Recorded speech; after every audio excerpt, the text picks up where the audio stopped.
আসসালামু আলাইকুম। আজ আমরা কথা বলবো বাড়ি নির্মাণের সম্পূর্ণ ধাপসমূহ। বাড়ি শুধু ইট, বালি, সিমেন্ট দিয়ে তৈরি হয় না। এটি তৈরি করতে হয় পরিকল্পনা, সঠিক নকশা এবং ধাপে ধাপে কাজের মাধ্যমে। আজকের ভিডিওতে আমরা দেখব একটি বাড়ি নির্মাণের প্রতিটি ধাপ, শুরু থেকে একদম শেষ পর্যন্ত। একটি বাড়ি নির্মাণের জন্য প্রথম আমাদের যেই ধাপসমূহের কথা বলবো সেটা হলো যে ডিজাইন। বাড়ি নির্মাণের প্রথম ধাপই হলো ডিজাইন। ডিজাইন মূলত 4 ধরনের হয়ে থাকে: architecture design, structural design, electrical design, plumbing design. Architecture design বাড়ির পুরো নকশা, রুম, জানালা, দরজা, সিঁড়ি ইত্যাদি কোথায় থাকবে তা পরিকল্পনা আগে থেকেই করা। স্ট্রাকচারাল ডিজাইন ভবনের খুঁটি, বিম, স্ল্যাব কত ইঞ্চি, কিভাবে হবে, এই সমস্ত ডিজাইন থাকে। Electrical design fan, light, switch, AC সব কিছু কোথায় থাকবে এগুলো প্ল্যান করা। এবং প্লাম্বিং ডিজাইন হলো পানির লাইন, ড্রেনেজ, সেফটি ট্যাঙ্কি ইত্যাদি। এগুলো সব কিছু আগে থেকেই পরিকল্পনা করে নিতে হবে।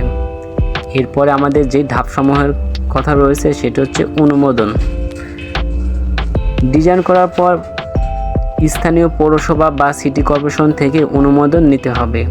অনুমোদন ছাড়া বাড়ি নির্মাণ আইনত দণ্ডনীয়। অনুমোদন যদি আমরা পেয়ে যাই, তারপরে যেই কাজটা করতে হবে সেটা হলো সাইটের প্রস্তুতি বা সাইট প্রিপারেশন। এখানে আমরা কি করতে পারি? জায়গা পরিষ্কার করা, যদি প্রয়োজন হয় তাহলে মাটি ভরাট করা, লেবার মিস্ত্রিদের থাকার জন্য ব্যবস্থাপনা। এরপর আমাদের যেই কাজগুলো করতে হবে সেটা হলো লেআউট প্ল্যান। এটা খুবই একটি গুরুত্বপূর্ণ। মাপজোক করে জমিতে দাগ কেটে প্ল্যান অনুযায়ী বাড়ির ভিত্তি কোথায় হবে তা নির্ধারণ করতে হবে, যাতে বাড়িটি আঁকাবাঁকা না হয়। এরপরে আমরা যে কাজগুলো করব সেটা হলো ফাউন্ডেশন এবং কলাম।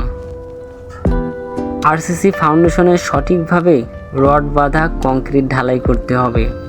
এরপরে আমাদেরকে শর্ট কলাম বা ছোট কলাম ধাপে ধাপে করতে হবে।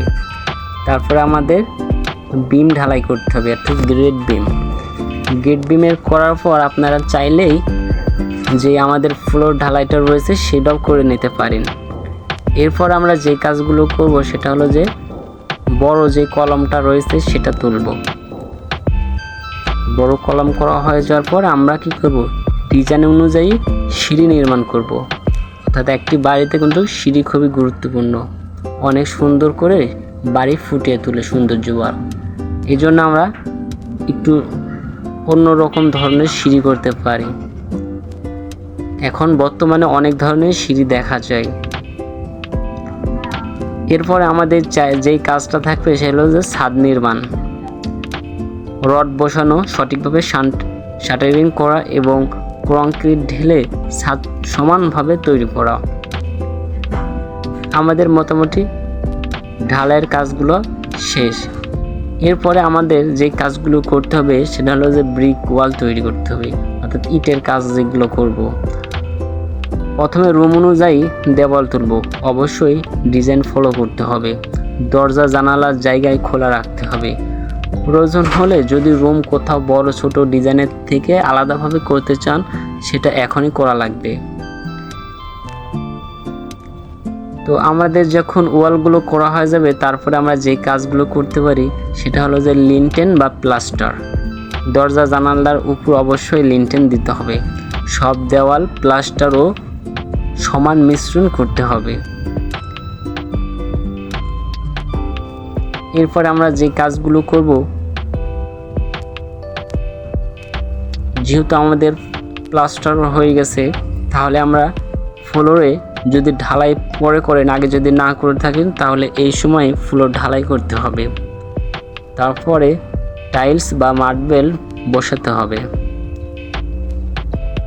তারপর আমাদের রং করার প্রয়োজন আসে। ভেতরে ও বাইরের দেওয়ালে রং করতে হবে। সুন্দরভাবে সাজানোর জন্য ডিজাইনের রং বা ওয়ালপেপারও ব্যবহার করতে পারেন। এছাড়াও আমাদের পাশাপাশি বাইরের যে কাজগুলো রয়েছে সেগুলোও সেরে ফেলতে হবে। বাইরের কাজগুলো বলতে গেলে বাউন্ডারি ওয়াল এবং গেট তৈরি, তারপরে বাগান, বাইরের সৌন্দর্য বৃদ্ধি করার জন্য যে কাজগুলো রয়েছে সেগুলো করতে হবে। এর মাঝে আমাদেরকে দরজা জানালা সেট করতে হবে, মজবুত এবং মানসম্মত দরজা জানালায় সেট করতে হবে।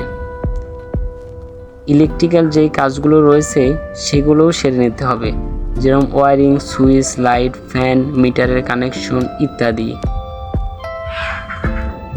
এরপরে আমরা যে কাজটা করব সেটা হলো যে প্লাম্বিং কাজ, অর্থাৎ পানির লাইন, পাইপ ফিটিং, বাথরুম, কিচেনের স্যানিটারির কাজগুলো। এগুলো চাইলে প্লাস্টারের আগে করলে বেশি ভালো হবে। এখন আমাদের বাড়িটি মোটামুটি সম্পূর্ণ করা হয়েছে, শুধু সর্বশেষ যেই কাজগুলো করতে হয় সেগুলো যে আসবাবপত্র দিয়ে বাড়িটিকে সাজসজ্জার মতন সাজানো। এখন বাড়িটি বসবাসের জন্য উপযোগী। আমরা যদি এই ধাপগুলো ফলো করি তাহলে অবশ্যই সুন্দরভাবে বাড়ি নির্মাণে করতে পারবেন এবং কোনো টেনশন ছাড়াই করতে পারবেন। আর অবশ্যই বাড়ি নির্মাণের ক্ষেত্রে একটি সাইট ইঞ্জিনিয়ার রাখতে হবে, যাতে সবগুলো কাজ এবং মেজারমেন্ট সঠিকভাবে হয়।